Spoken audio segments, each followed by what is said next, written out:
We have a full moon happening in Leo on the 1st of February. It is going to be, for us in South Africa, it's going to happen at 12 midnight, just after midnight, which means it's going to be on the 2nd, but I think it's relevant for us to clock it in on the 1st of February. So that's by the morning at 12:09. We have already done our whatever you are doing during your full moon, because the full moon is about fruition. It's about the things that we have manifested before and the things that are coming into play now. It is also about how you want to change things in your life, how you want to assert yourself, especially because this full moon is happening in Leo, and Leo is all about you. It's about the self. It's about the energy that comes from within.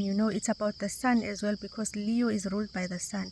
So it's about those dramatic moves. It's about the energy and the passion. It's about your creativity. However you want to assert yourself, and whatever creative projects you are maybe looking forward to implementing, this is the right time for you to make sure that you put the right energy towards those goals that you have for yourself. Also keep in mind that as we have this full moon in Leo, directly across, opposite to this full moon, we are having a stellium where there is a lot of planets that are occupying Aquarius at the moment. The energies of those planets also are coming into play around this full moon. So it's up to you to check where Leo is in your best chart. Check out what house is ruled by Leo. Also check out what house is ruled by Aquarius, and check what planets are in those houses for you. And also, when we talk about Leo, we are talking about a very kind of dramatic energy, that wants you to take action and do something and be known and be out there and be visible. If you are uncomfortable with being visible and presenting yourself, then you need to really look at that, because this energy is going to force you to do that. When the sun is opposing the moon at the moment, because the sun is in Aquarius, remember we are in the Aquarius season at the moment, so the sun is going to be illuminating those emotions of the moon at the moment. Now you just need to look at what houses are occupied by Leo and Aquarius, and look at the themes that are happening at the moment, and then look to see what area of life is affected also, because the house that Leo occupies in your chart also plays a major role when we look at these themes. If Leo is in your first house, then it's all about your image and how you assert yourself. If Leo is in your second house, then those bold moves are concerning your financial matters. If Leo is in your third house, it's about how you communicate. Then you need to assert yourself in a manner that you are comfortable with. And if you need to make changes, it is in your third house for you. If Leo is in your fourth house, you have to be changing something when it pertains to your family, home, and ancestors, how you relate, also your emotions, because the fourth house is about those things. If Leo is in your fifth house, it's pertaining to your romantic relationships and your productive projects, how you create and recreate things in your life, your creative side of things. If Leo is in your sixth house, it's dealing with your daily routines. If you need to change something there, or if you need to maybe put an effort, because this energy is giving us a lot of efforts, and it's asking us to be out there and stop operating behind the scenes.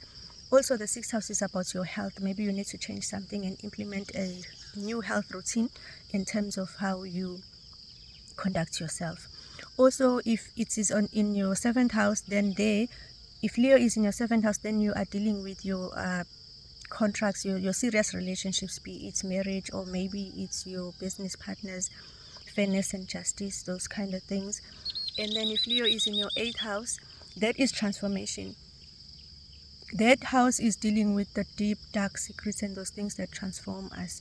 And some of the things are going to come out to light, even the secrets that are hidden, or your shadow work, those areas of life that you are afraid to maybe go into. This conjunction is going to be shining the light on those things, and whether you are uncomfortable about that or not, but you are going to be forced to look into those things and make those changes.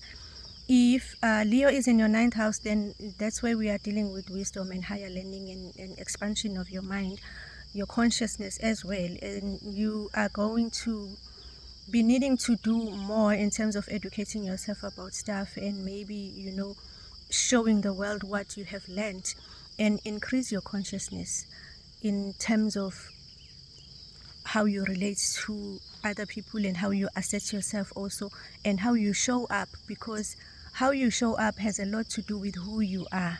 And if your consciousness is elevated and it's higher, then it means that you are operating at a higher level and you are assertive enough and confident in yourself. Leo is about drama, so you are not afraid to show up as who you are consciously. So if Leo is in your 10th house, then that's where we are dealing with your career. That's where you are going to be needing to be doing those dramatic moves and making your presence known, so that you can get what you are worth in that area of life. If Leo is in your 11th house, that house is dealing with your friendship groups, your networking skills. It is dealing with your wishes for the future. That is where you need to be putting efforts so that you can get what you acquire to get in life, in that area of life. And then if Leo is in your 12th house, it means it is dealing with those hidden things. It's dealing with your subconscious mind. It's dealing with your intuition and how you pick up on vibrations with other people. All of these things are going to come into light because there's a lot of energy that is happening at the moment, and it's forceful and dramatic because we're talking about Leo, and this full moon is going to be directly opposing Aquarius, who at the moment has a lot of planets, and it's a stellium day happening because we have Venus, Mercury, Mars, and the Sun. Also, we mustn't forget that we have Pluto there, who is also very deep and very dark. So it's very intense at the moment, but we can use this energy to assert ourselves and go with the flow, because that is what the full moon in Leo is telling us, to be bold, to be dramatic,